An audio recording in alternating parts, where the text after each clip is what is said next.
যারা আন্দোলন করছে তাদের মধ্যে অনেকে দেখা যায় আসলে ছাত্রই না, পরীক্ষার্থী না।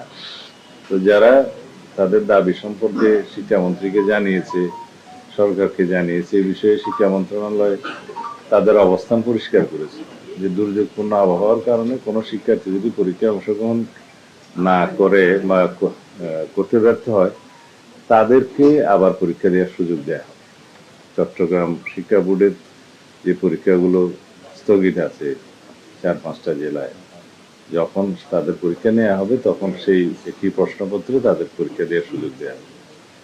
আর 2টা প্রশ্ন সম্ভবত ফিজিক্সের ভুল হয়েছিল প্রশ্নপত্রে, সেই জন্য শিক্ষা মন্ত্রণালয় একটা তদন্ত পরিচালনা করবে, দায়ী ব্যক্তিদেরকে চিহ্নিত করে ব্যবস্থা নেবে। তবে সেই 2টা প্রশ্নের নম্বর ক্রেডিট দেওয়ার জন্য, মানে নম্বর যুক্ত করা হবে মনে ঘোষণা দেওয়া হয়েছে। এখানে যারা পরীক্ষার্থী তারা সন্তুষ্ট।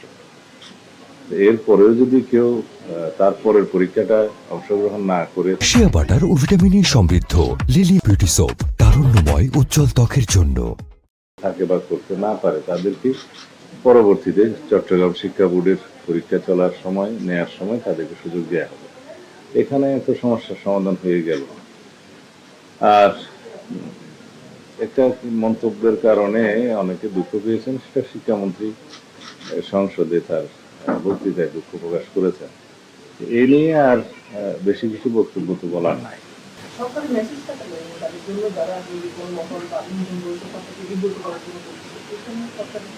এগুলো আমরা খুব একটা গুরুত্বের সাথে নিচ্ছি না, কারণ আমরা 2-1টা জেলায় এবং ঢাকাতেও 2-1টা স্পটে দেখেছি তাদের সংখ্যা বেশি না যারা এগুলো নিয়ে কথাবার্তা বলছে।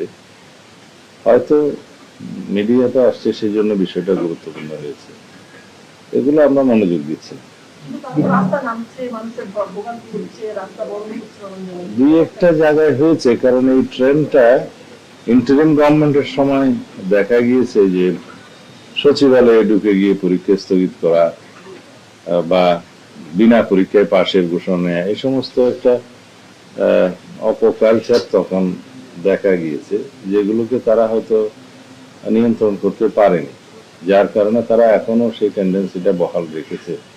তবে তাতে করে আমরা শিক্ষার মান ক্ষুণ্ণ হোক এরকম কোনো বিষয়ে আমরা অ্যালাউ করব না, কারণ আমরা নকল মুক্ত পরিবেশে পরীক্ষা নিতে চাই এবং বাংলাদেশের যে শিক্ষার মান সেটা অনেক নিচে নেমে গিয়েছিল, সেটাকে আমরা পুনরুদ্ধার করে জাতীয়ভাবে আমরা একটা শিক্ষিত শক্তিশালী জাতি গঠন করতে চাই।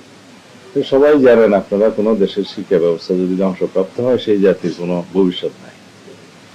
তো যেটা আমরা আগে লক্ষ্য করেছি যে ঢালাওভাবে গোল্ডেন জিপিএ 5 নাকি ইত্যাদি ঢালাওভাবে অটো পাস, তারপরে পরীক্ষায় নম্বর বাড়িয়ে দেওয়া ইত্যাদির প্রচলন আওয়ামী ফ্যাসিবাদের সময় একটা অপকালচার সৃষ্টি হয়ে গেছিল। তো তাতে করে আমাদের শিক্ষার মান অনেক নিচে নেমে গেছে।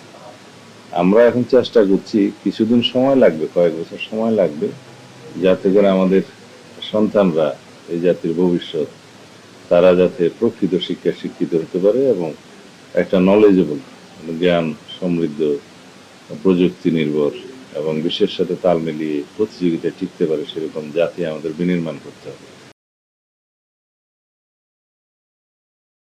শিয়া বাটার ও ভিটামিন সমৃদ্ধ লিলি বিউটি সোপ, তারুণ্যময় উজ্জ্বল ত্বকের জন্য।